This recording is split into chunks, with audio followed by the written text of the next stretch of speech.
السلام عليكم واهلا بكم. الصورة اللي قدام حضرتك دي صورة لوزير الدفاع الاسرائيلي ورئيس الاركان الاسرائيلي، وهما بيدوا اوامر للجنود الاسرائيليين بتنفيذ اخر جزء من خطة اجتياح غزة تحت مسمى عربات جدعون 2.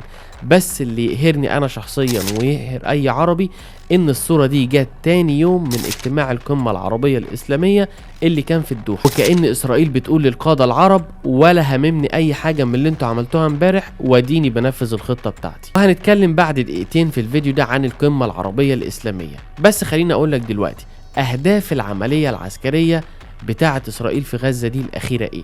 اول حاجة استرجاع الرهائن بالكامل، تاني حاجة تفتيت حماس وهدم حماس عن بقرة ابيها وتدمير كل اللواء بتاع حماس. ده غير ان الايام اللي جايه دي خليني اقول لك انك هتسمع عن اغتيالات كتيره جدا في قاده حماس، واهم شخصيه اسرائيل عايزاها هي عز الدين الحداد.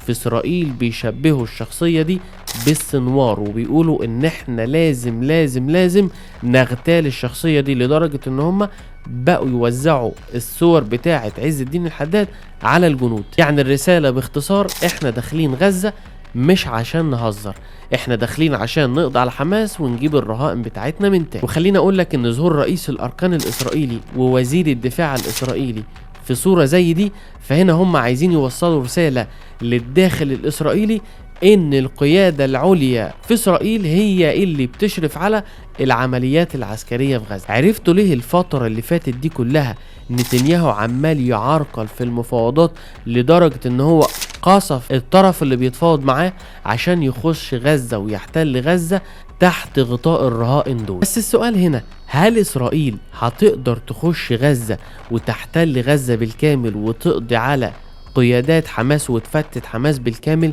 وهل هتقدر توازن بين الضغط الشعبي اللي عليها باسترجاع الرهائن دول وتوازن بين العمليات العسكرية اللي هي بتعملها اللي قد تكون اصلا خطر على حياة الرهائن دول؟ طيب الاجابة بناء على الوضع الحالي، اسرائيل عندها القدرة ان هي تخش غزة وتوجه ضربات ساحقة لحماس وتقتل جنود كتيرة جدا من حماس، لكن استئصال حماس نهائي من غزة في وجهة نظري انا ده ما ينفعش يكون على المستوى القريب ولا المتوسط. لان معلش انت داخل غزة يعني مدينة الاشباح، يعني انت عايز تهدم انفاق كتير وتفتش بيوت كتير. الموضوع هنا بيتحول لحرب شوارع، وده من وجهة نظري هيستنزف الجيش الاسرائيلي كتير جدا. لكن بالنسبة لنتنياهو هو ما عندوش اي مشكلة، هو مستعد اصلا يفتح جبهات مع دول كتير جدا لاجل ان هو يحقق الحلم اللي عنده وهي اسرائيل الكبرى. وخليني برضه اقول لك ان هو لا يبالي باجتماع القمة العربية الاسلامية اللي حصل في الدوحة. وتاني بكرر واقول لك ادي نتيجة اجتماع القمة العربية الاسلامية،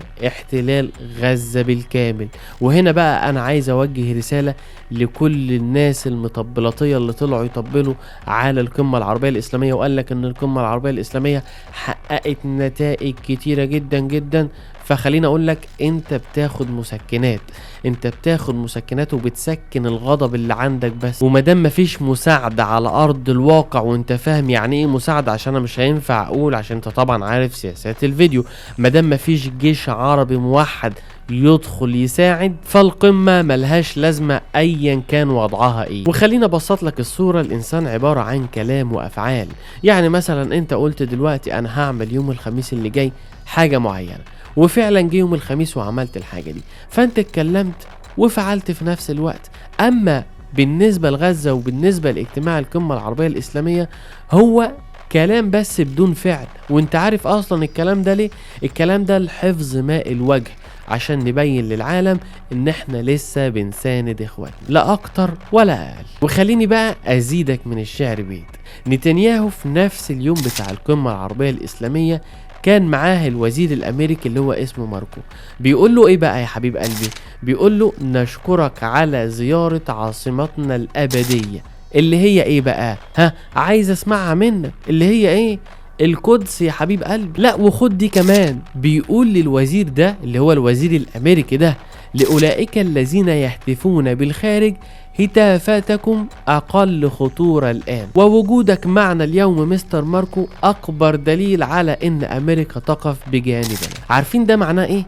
ده معناه اعلان حرب على اي دولة اسلامية بس هنسمع صوتها او تقف قدامنا. بس خليني اقول لك يا نتنياهو، هي قربت، وان شاء الله ان شاء الله زي ما حصلت في 73 هتحصل تاني الايام اللي جاية، وبرضه هننتصر عليكم. مش بالقدرة بتاعتنا ولا اي حاجة، لا، ده عشان احنا على حق وربنا دايما بيكون مع الحق. طيب ايه كمان اسرائيل عملته بعد القمة العربية الاسلامية اللي كانت في الدوحة؟ تقريبا في وقت تصوير الفيديو ده اسرائيل بتضرب ميناء الحديدة اللي في اليمن. انت متخيل اسرائيل بتعمل ايه؟ تضرب في غزة وتضرب في اليمن وتضرب في سوريا وتضرب في لبنان. وبرضه خليني اقول لك ان الحرب بين مصر وبين اسرائيل اقرب جدا جدا من اي وقت مضى قبل كده، لان خلاص كلها كام يوم ويحتشد كل الناس اللي في غزة على حدود مصر، وساعتها هي اللي هتكون الطامة الكبرى. اكون او لا اكون، حرب وجودية هتكون بين مصر واسرائيل، وده نتيجة للي اسرائيل بتعمله، وده ان شاء الله اللي هنحاول نغطيه وننقله ليكم في الحلقات اللي جاية. والسلام عليكم ورحمة الله.